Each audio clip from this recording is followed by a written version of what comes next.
അധ്യായം 27. ഈ അധ്യായം ബാബ സ്പർശിച്ച് പരിഭൂതമാക്കിയ ഭക്തിവിഷയമായ പുസ്തകങ്ങൾ ഭക്തന്മാർക്ക് പാരായണത്തിന് കൊടുക്കുന്നതും മറ്റു കാര്യങ്ങളും പ്രതിപാദിക്കുന്നു. മുഖവുര. ഒരാൾ സമുദ്രത്തിൽ മുങ്ങിയാൽ എല്ലാ തീർത്ഥങ്ങളിലും പുണ്യനദികളിലും സ്നാനം ചെയ്ത ഫലം സിദ്ധിക്കുന്നു. അതുപോലെ ഒരാൾ സദ്ഗുരുപാദങ്ങളിൽ നമസ്കരിച്ചാൽ ത്രിമൂർത്തികളെയും പരബ്രഹ്മത്തെയും നമസ്കരിച്ച ഫലം സിദ്ധിക്കുന്നു. കൽപദ്രുമ തുല്യനും പുണ്യപ്രദായിയുമായ സായിനാഥന് വിജയം ആശംസിക്കുക. ഭഗവാൻ സായിനാഥ, അവിടുത്തെ കഥ കേൾക്കാൻ ഞങ്ങളിൽ ആഗ്രഹം വളർത്തിയാലും ചാതകപക്ഷി വർഷജലം പാനം ചെയ്ത് സന്തുഷ്ടനാവും പോലെ ഈ കഥകളിൽ നിന്ന് വായനക്കാർ അമൃതധാര പഠനം ചെയ്ത് സന്തുഷ്ടരാവട്ടെ. ഈ കഥ കേട്ടുകൊണ്ട് വായനക്കാരും അവരുടെ കുടുംബങ്ങളും സാത്വിക ഗുണം വളർത്തട്ടെ.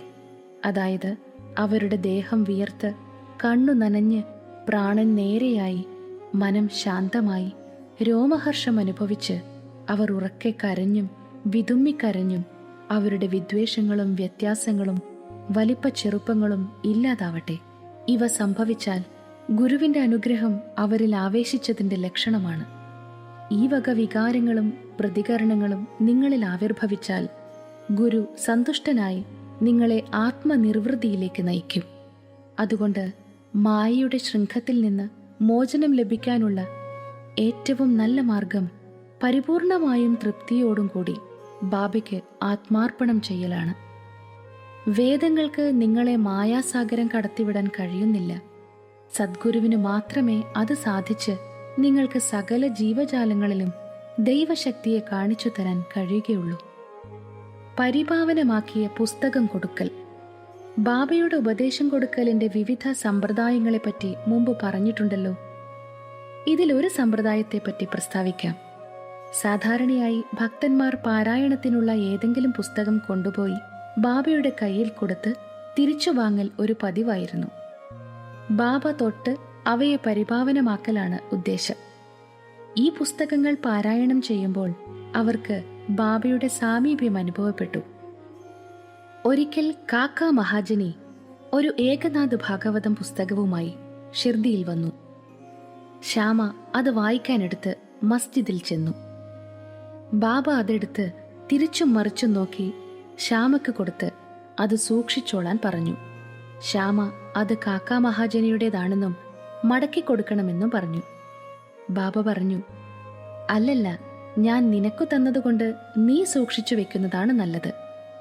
അത് നിനക്ക് ഉപകാരപ്രദമാവും. ഇങ്ങനെ പല പുസ്തകങ്ങളും ശ്യാമയെ ഏൽപ്പിക്കലുണ്ട്. കാക്ക മഹാജനി മറ്റൊരു കോപ്പിയുമായി വന്ന് ബാബയുടെ കയ്യിൽ കൊടുത്തു. ബാബ അത് പ്രസാദമെന്ന നിലയിൽ മടക്കിക്കൊടുത്ത് അത് സൂക്ഷിക്കാനും അതുകൊണ്ട് ഗുണം വരുമെന്നും പറഞ്ഞു. കാക്ക അത് നമസ്കാരത്തോടു കൂടി തിരിച്ചു വാങ്ങി. ശ്യാമയും വിഷ്ണു സഹസ്രനാമവും. ശ്യാമ ബാബയുടെ പ്രിയങ്കരനായ ഭക്തനായതിനാൽ ബാബയ്ക്കും അയാൾക്കൊരു വിഷ്ണു സഹസ്രനാമം പ്രസാദമായി കൊടുത്ത് പ്രത്യേകത കാണിക്കണമെന്നുണ്ടായിരുന്നു. ഇത് താഴെ പറയും പ്രകാരമാണ് ചെയ്തത്. ഒരിക്കൽ ഒരു രാമദാസി, അതായത് ഋഷി രാമദാസിന്റെ അനുയായി, ഷിർദിയിൽ വന്ന് കുറച്ചു കാലം താമസിച്ചു. അയാളുടെ ദിനചര്യ ഇപ്രകാരമാണ്. രാവിലെ എഴുന്നേറ്റ് പല്ലു തേച്ച് കുളിച്ച് കാവ്യവസ്ത്രം ധരിച്ച് ഭസ്മം പൂശി ഭക്തിയോടുകൂടി വിഷ്ണു സഹസ്രനാമവും അധ്യാത്മരാമായണവും വായിക്കും. അയാൾ ഈ പുസ്തകങ്ങൾ പലവരു വായിച്ചിരുന്നു. ബാബ ശ്യാമയ്ക്ക് വിഷ്ണു സഹസ്രനാമം പഠിപ്പിക്കണമെന്ന് തീരുമാനിച്ചു. ഒരു ദിവസം ബാബ രാമദാസിയെ വിളിച്ച് തനിക്ക് വയറ്റിൽ വേദനയാണെന്നും സുന്നാമുക്കി കഴിക്കണമെന്നും അങ്ങാടിയിൽ പോയി വാങ്ങിക്കൊണ്ടുവരണമെന്നും പറഞ്ഞു. രാമദാസി വായന നിർത്തി അങ്ങാടിക്ക് പോയി. ബാബ ഉടനെ താഴെ ഇറങ്ങി രാമദാസി വായിക്കുന്ന സ്ഥലത്ത് ചെന്ന് വിഷ്ണു സഹസ്രനാമം എടുത്ത് തന്റെ സ്ഥാനത്ത് വന്നിരുന്ന് ശ്യാമയോട് പറഞ്ഞു, ശ്യാമ, ഈ പുസ്തകം വളരെ അമൂല്യവും ശക്തിമത്തുമാണ്.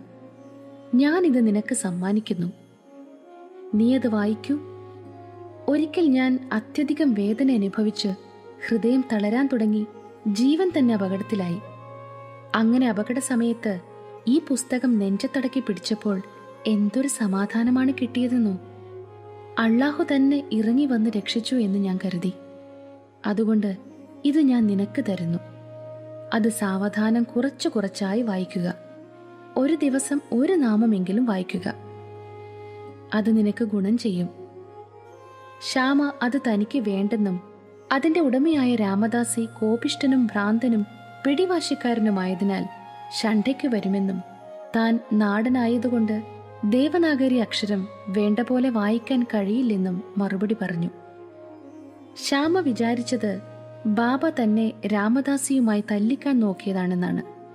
ബാബ അയാളെ എങ്ങനെ കരുതുന്നു എന്നയാൾക്കറിഞ്ഞുകൂടായിരുന്നു. ബാബ ഈ വിഷ്ണു സഹസ്രനാമമായ കണ്ഠാഭരണം ശ്യാമയുടെ കഴുത്തിൽ കെട്ടി പാമരനെങ്കിലും പ്രിയങ്കരനായ അയാളെ ലോകവ്യാപരത്തിൽ നിന്ന് രക്ഷിക്കണമെന്നാണ് ഉദ്ദേശിച്ചിരുന്നത്. ഭഗവൻ നാമത്തിന്റെ ശക്തി വിശ്രുതമാണ്.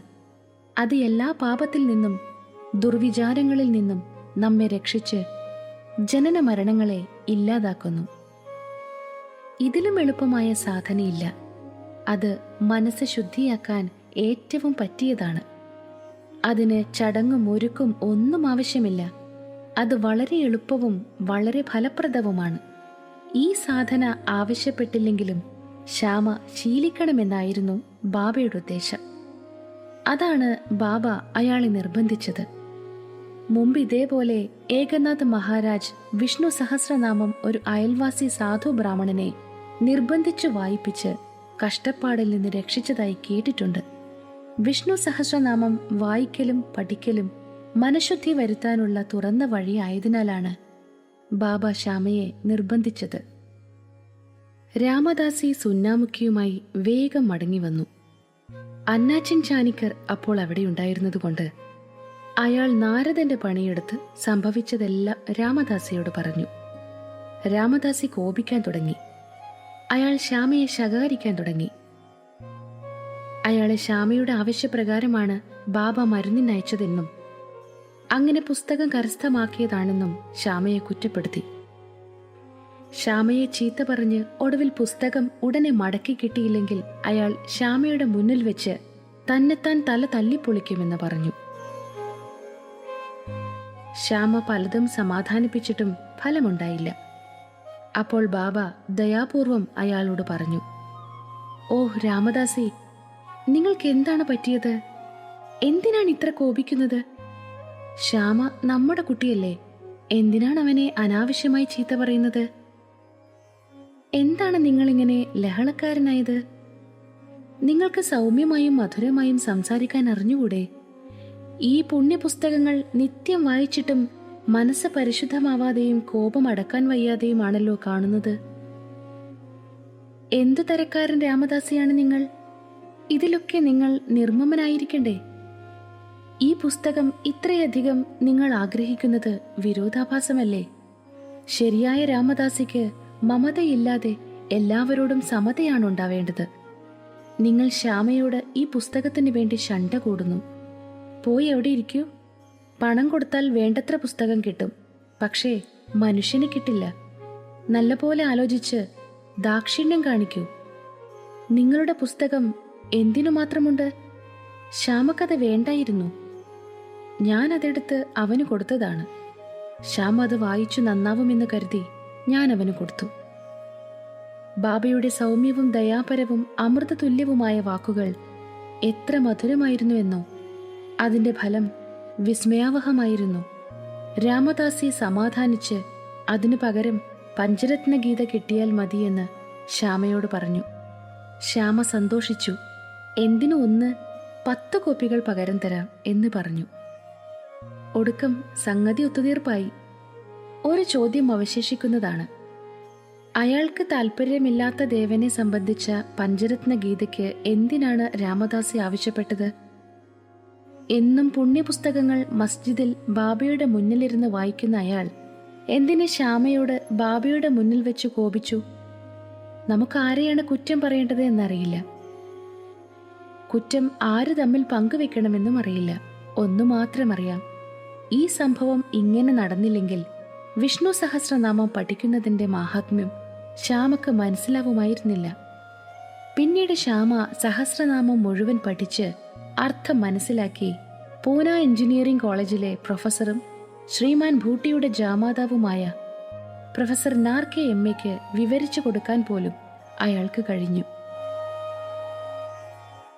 വിറ്റൽ ദർശനം. ഒരിക്കൽ കാക്കാ സാഹിബ് ദീക്ഷിത് കാലത്ത് കുളി കഴിഞ്ഞ് അയാളുടെ വാടയിൽ ധ്യാനിച്ചിരിക്കുമ്പോൾ വിറ്റൽ ദർശനം സിദ്ധിച്ചു.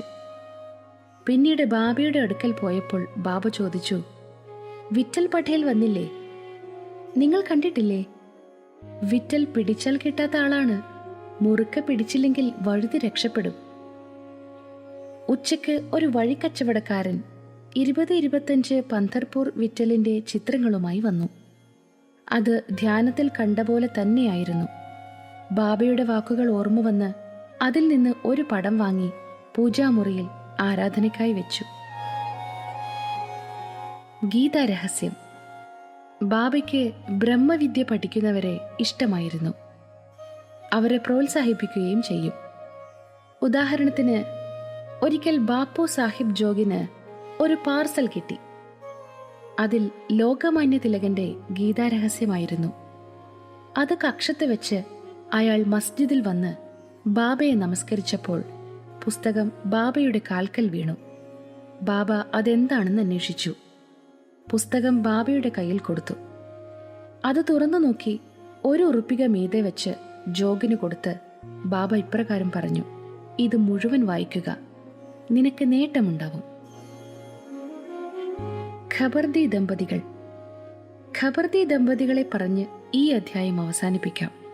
ഒരിക്കൽ ദാദാസാഹിബ് ഖബർദി കുടുംബസമേതം ഷിർദിയിൽ വന്ന് കുറച്ചു മാസം താമസിച്ചു. ദാദാസാഹിബ് സാധാരണക്കാരനായിരുന്നില്ല. അയാൾ പണക്കാരനും പ്രശസ്തനുമായ അമരാവതിയിലെ വക്കീലും ഡൽഹി കൗൺസിൽ ഓഫ് സ്റ്റേറ്റിലെ മെമ്പറുമായിരുന്നു. പല ഭക്തന്മാരും ബാബയോട് വർത്തമാനം പറഞ്ഞും വാദിച്ചുകൊണ്ടിരുന്നെങ്കിലും 3 പേർ, അതായത് ഖബർദി, നൂൽക്കാർ, ഭൂട്ടി, ഇവർ മാത്രം സദാ നിശബ്ദരായിരിക്കും. അവർ വിനീതരും സൽസ്വഭാവികളുമായിരുന്നു.